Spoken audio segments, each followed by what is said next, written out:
Hello, River family. So disappointed that we're not able to be together today. If you're thinking about coming, we just want to encourage you, please stay off of the roads, spend time with your family, and glad you're tuning in right now and maybe having worship with your family. We will obviously resume February the 1st and continue worshiping together and growing and learning how to deny denial.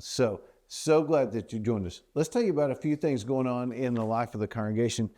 First of all, I want you to know that every Wednesday, and there will be one coming up, the last Wednesday, 28th, last Wednesday in January, we're going to be having Super Bowl. That's where we have a soup and chili competition. You vote with dollars. All that money ends up going to Pregnancy Resources of Abilene to be able to help their mission. It's a great night of fun. We'll begin at 5:30, and then at 6:30 or 6:25, we'll go into the worship center and we'll be having our last reset headwaters. And this is focused on why Jesus chose to leave us the church as his mechanism to redeem the world. We would love for you to join us. There will be River Nursery and River Kids, and then also our students just join us in the worship center. Love for you to be a part of that. Speaking of our students, camp, they're already having to sign up for camp. The deadline to sign up for camp is February the 2nd. So I want to encourage you, if you have questions about that, office@theriverabilene.com, and we can help you hook up that information. Foster 325 is an amazing ministry here, helping local people within our congregation who are fostering or fostering to adopt. It's a great place of ministry if you want to be a part of that. I encourage you to go to theriverabilene.com if you are looking for more information and being a part of that. If you're interested in finding out more about the river, we have what's called a Team River class.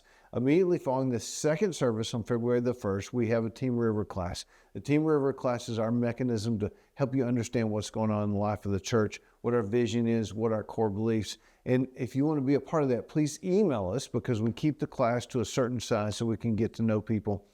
Email us, office@theriverabilene.com, and we'll make sure that we put you on the list.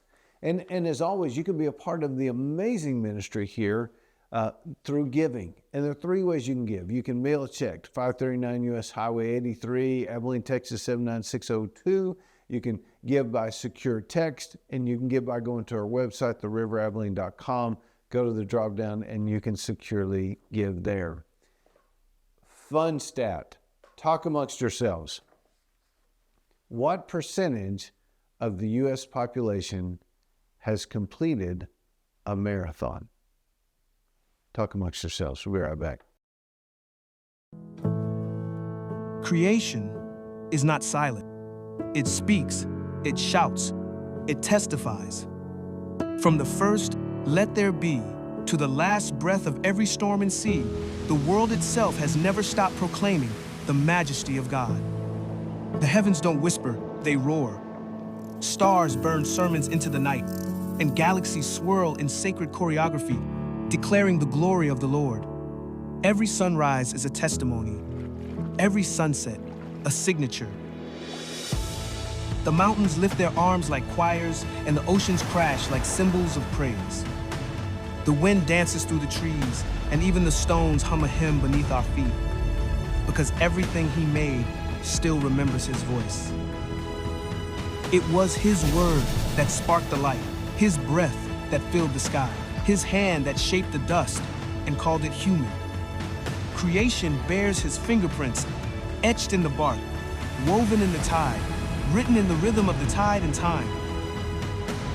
The psalmist said, "The heavens declare the glory of God," not suggest, not imply, declare.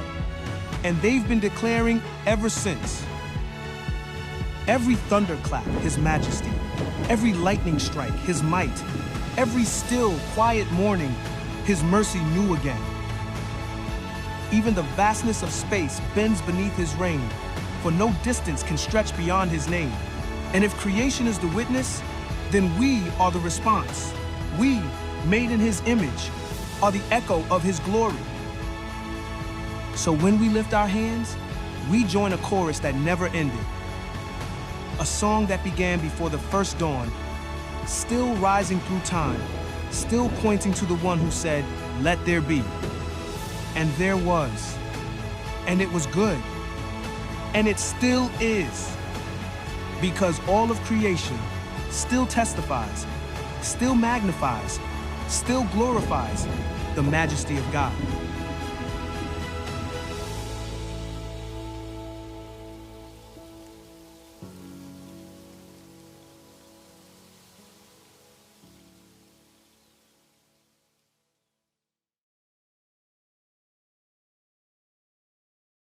Low River family, so glad that you joined us today, and so glad that we're continuing this series called Denying Denial. And back to that question, so what percentage of the U.S. population has done or completed a marathon? I think several have tried who've completed a marathon. Well, guess what? The statistic is somewhere less than 1%. Some stats say 0.05%. Now, here's another question, because I'm 60. What percentage of people 60 and above of that group have completed a marathon? It's less than 3% of that less than 1% have completed a marathon. I was able to complete a marathon back in October, and the idea or ideal of a marathon sounded great. Whenever I started talking about it, talking to my son about it, it was just like this, yes, I'm committed. I'm in it to win it. We're going to do this thing. And I remember the questioning that went on if there would be a light injury or whenever the days, because you have to expand your runs on your long run days, when the days went from 6 miles to 8 miles to 10 miles to 15 miles to 18 miles to 20 miles. Those days where you basically lose a day because there's nothing left in the tank, those were questioning days. Those were when my ideal, my choice began to be called into question. Do I really want to commit to this? And then the day of the marathon came. And my son and I go to run this marathon. And the marathon went okay. It was fine until about mile 20. In case you don't know, it's 26.2. And at that point, the world began to make squiggly lines in front of me.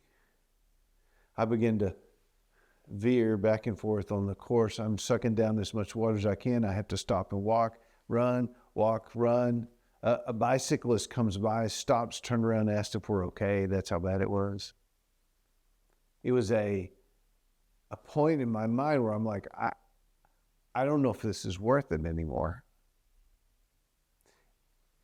And finally, thank God for my son, he kept me going, and I, as the oldest person in the race, finished the marathon and was not last. I was close to last, but I was not last. It's funny how something in practice sort of romanticized sounds really good. But as an older guy doing a marathon, it reminds me of this older guy who's running a marathon, and he was detained by the police, for resisting arrest. I needed a rest. And I wanted to stop so many times. Completing it was amazing.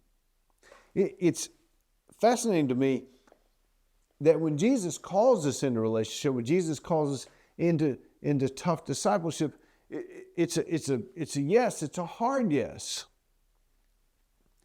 But the process and the faithfulness can become so difficult that we can eventually move into a very subtle, quiet, subversive denial of our God. Let's look at a text, a hard text, where Jesus calls the disciples into what it really means to be a disciple. Lord, open our hearts, open our minds to the power of your calling and the power of your grace and process in the calling. And Lord, speak through me now. In Jesus' name, amen. If you have a Bible, go to Matthew chapter 16, Matthew chapter 16. We'll begin in verse 21. Just a little bit about what's happened just before. Peter has won the prize, and he said, as Jesus said, who do you say that I am? He said, well, you're the Messiah, you're the Holy One, you're the Anointed One. Ding, ding, ding, he wins the prize. It's a great day for Peter. Now, right after this, it gets a little bit more challenging. And Jesus, in a moment with his disciples, Mathetai, those who are following him, calls them into a pretty radical thought. Starting in verse 21. From that time on, Jesus began to explain to his disciples, Mathetai, that he must go to Jerusalem and suffer many things. Now let me explain a couple words. To suffer is the word pasho, and it means to endure, to experience the sensation of pain. And here's another funny thing. It says to suffer many things. That is usually one word, but in this particular instance, it's the word polis. And it means much or great or abundant, large, intense, strong. Jesus is saying that these things and the suffering will be unbelievably harsh, literally, seemingly unbearable. So he's not painting a picture, I'm going to suffer a little bit, but it's all going to be good. He's saying, I'm going to suffer a lot, and then it's all going to be good. So he says that he must go to Jerusalem and suffer many things at the hands, in other words, by their design, at the hands of the elders and the chief priests and the teachers of the law.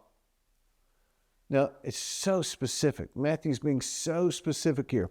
Let me give you the words. The word elders, presbyterios. And it means a person of a certain age with experience and character that is given a title of leadership amongst kind of equals. It tends to be those that are either Pharisees or Sadducees that have been there, and their wisdom is respected, and they become sort of leaders in that group. He said that they're elders, and he said chief priests. The chief priests are the archaics, and these are the ones that are part of the ruling aristocracy in Jesus' time, from Jesus' time all the way up to 70 AD. And they come from a prominent family of chief priests who dominated the Jewish affairs in Jerusalem. They are an aristocracy. They are if you will, a layer of government just below the Roman officials. So you have elders that are leaders of religious people. Then you have this chief priests that are leaders of religious people, but they're also, so they're respected or looked up to, but they're also kind of connected to the Roman government. And then he says, and then you have the teachers of the law, the grammates, and these are professional interpreters of the law. Especially, they hung out with the Pharisees. So the Pharisees wanted to know the minutiae of the law. So these guys are professional interpreters of it. So they know they're kind of like faith lawyers. Now, why is Matthew so distinct about this?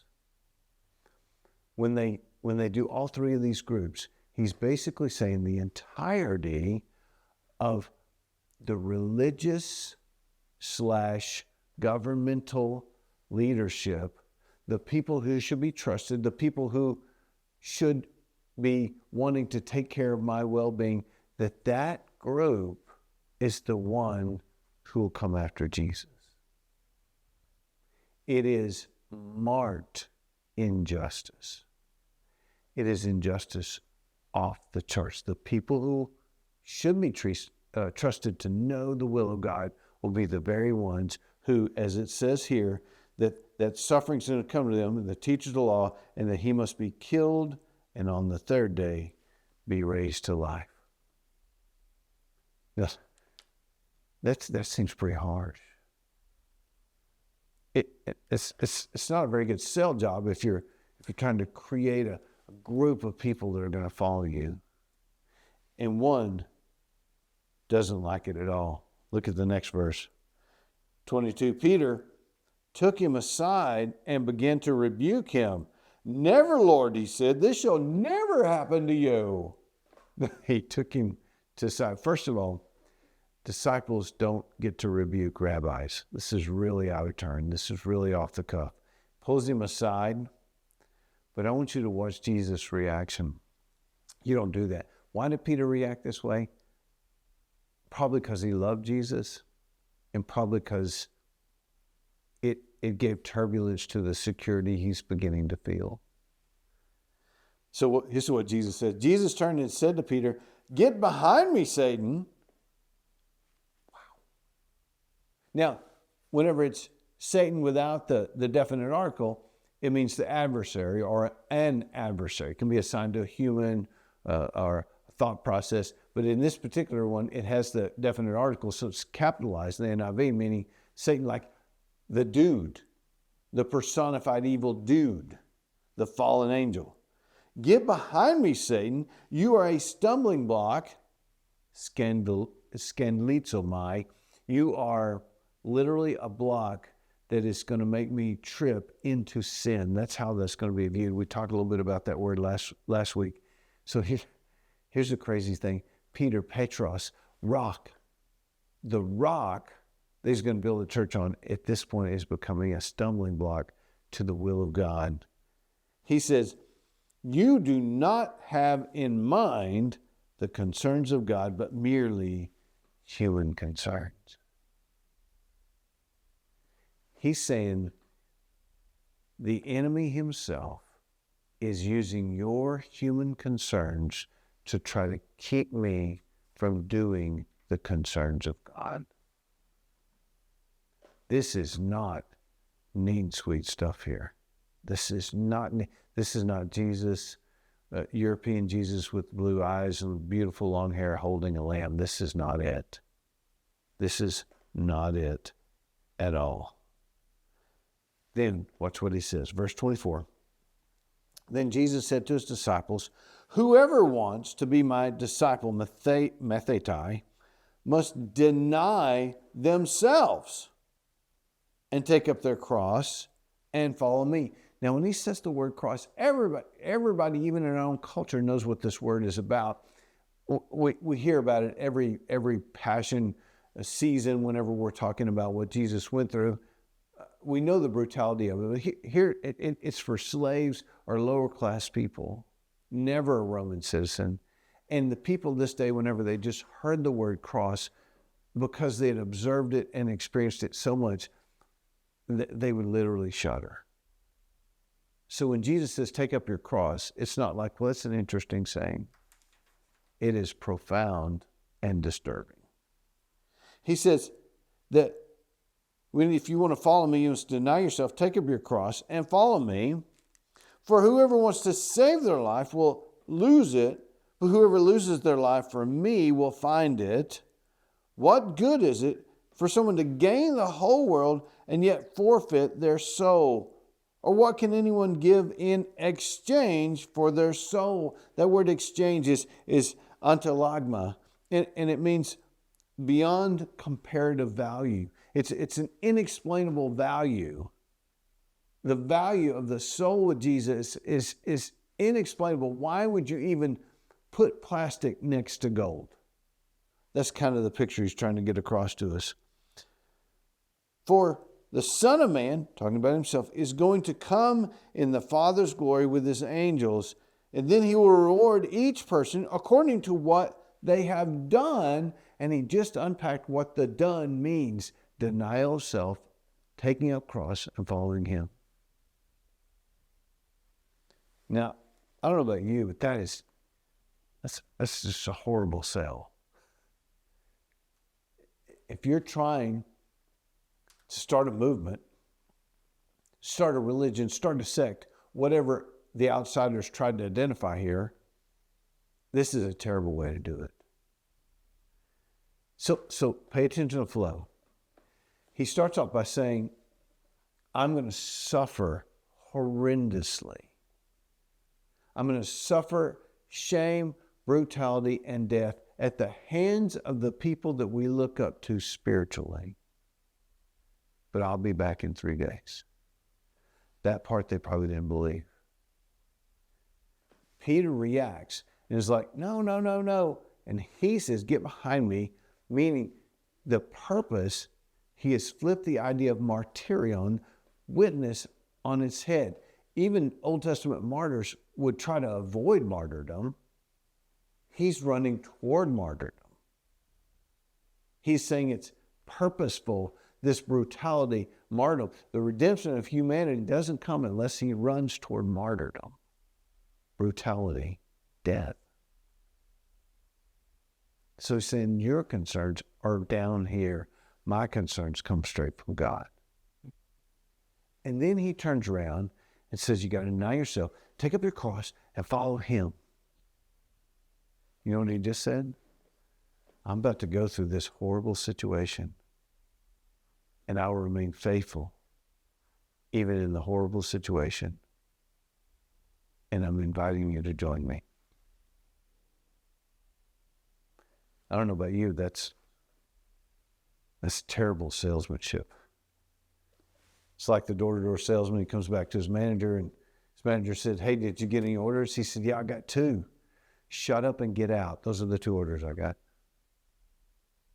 You see, Jesus is calling us into a different level of what it means to follow him. It's not a benefit thing. It's a calling to self-denial and discipleship. He said, if you want to be my disciple, mathetai, it's a Greek word where we get math. I've talked about it several times. Math, 2 plus 2 is always 4. So you're conforming to a reality that is undeniable. To become a disciple is to conform to the reality of your master. And in this case, your master who's willing to suffer for the redemption of humanity to bring the glory of God when he raises up on the 3rd day.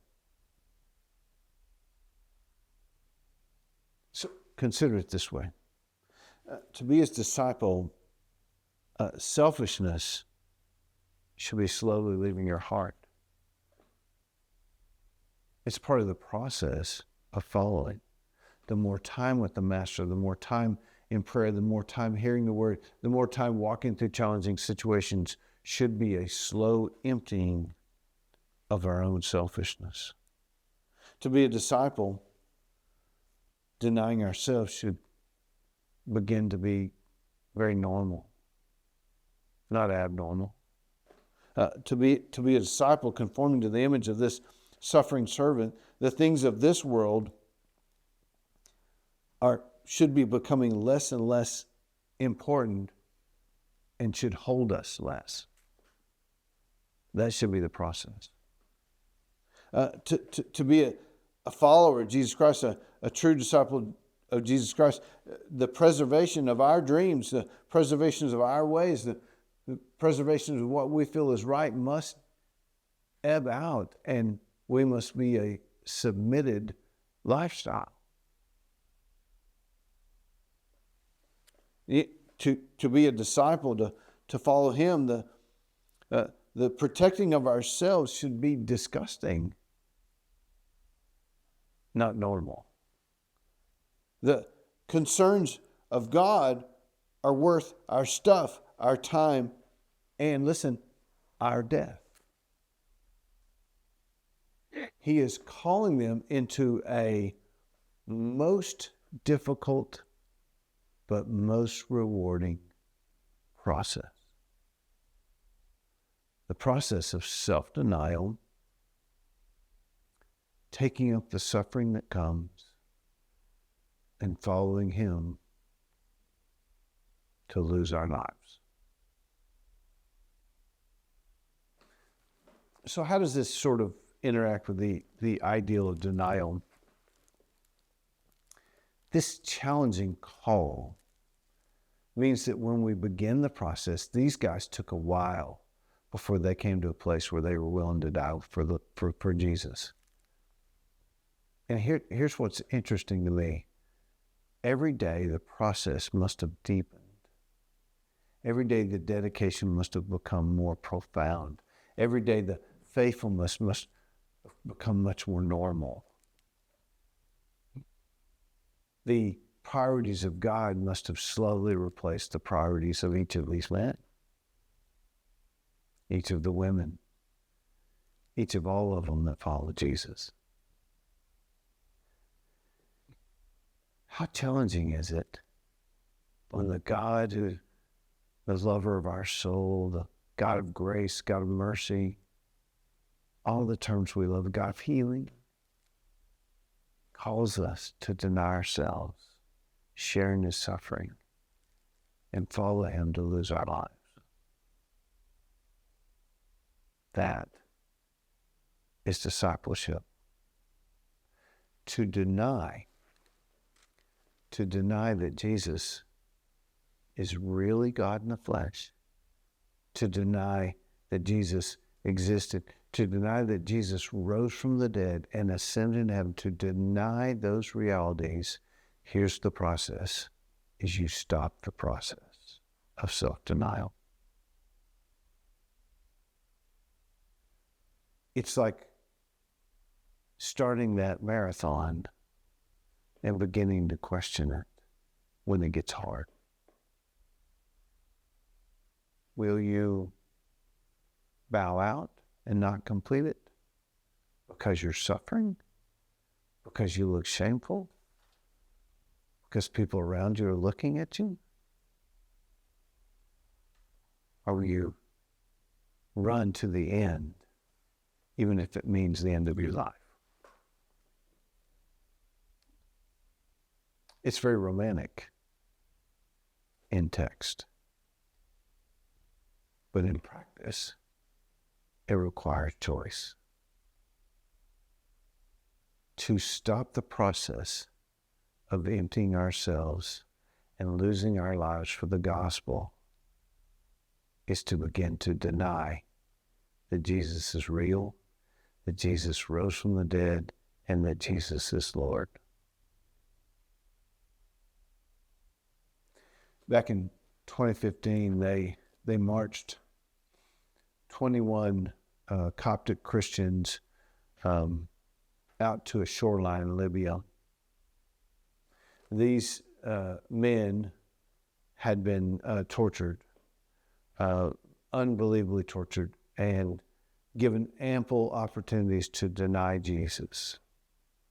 They refused that. They were made fun of. They were filmed. They were treated in horrible conditions. And it was said that the more that they tortured them, the stronger they seemed to get. As a matter of fact, lying in a cell with water laying everywhere, this wet cell in the middle of a storm, they are lifting up the name of Jesus in song.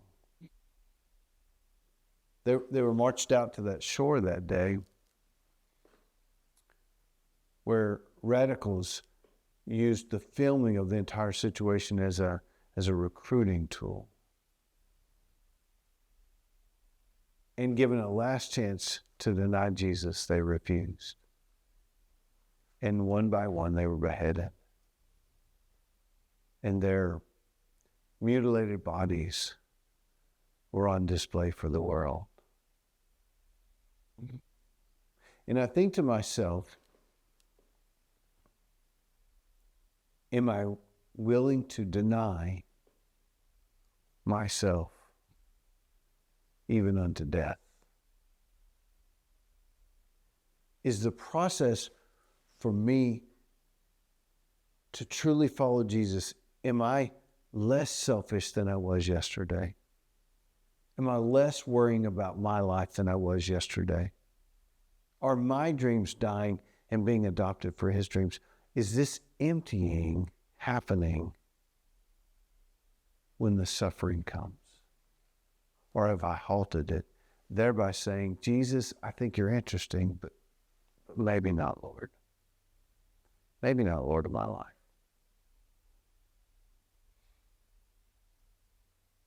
I'm challenged.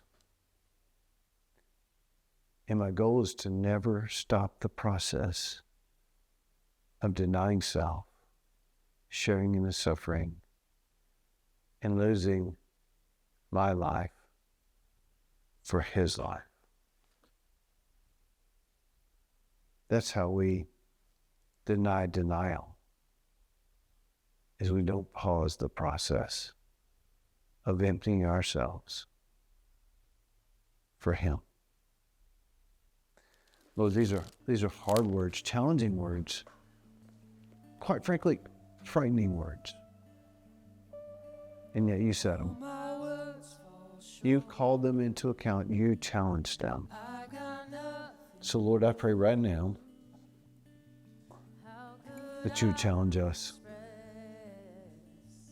that we'd become willing to empty ourselves of ourselves, to take up all the shame or suffering or difficulty that may mean from denying ourselves, so we can lose our lives for the sake of Christ. I'm thinking of 21 men who probably changed a significant number of lives by their willingness to be empty of themselves, to be martyrs for you. Lord, help me to follow suit. Help us to follow suit. In Jesus' name, amen. If you stop the process, it's the seed of denial. So I pray that you would continually be empty, to be a martyr, be a witness, to be a living light for Jesus Christ. We'll see you next week. I've got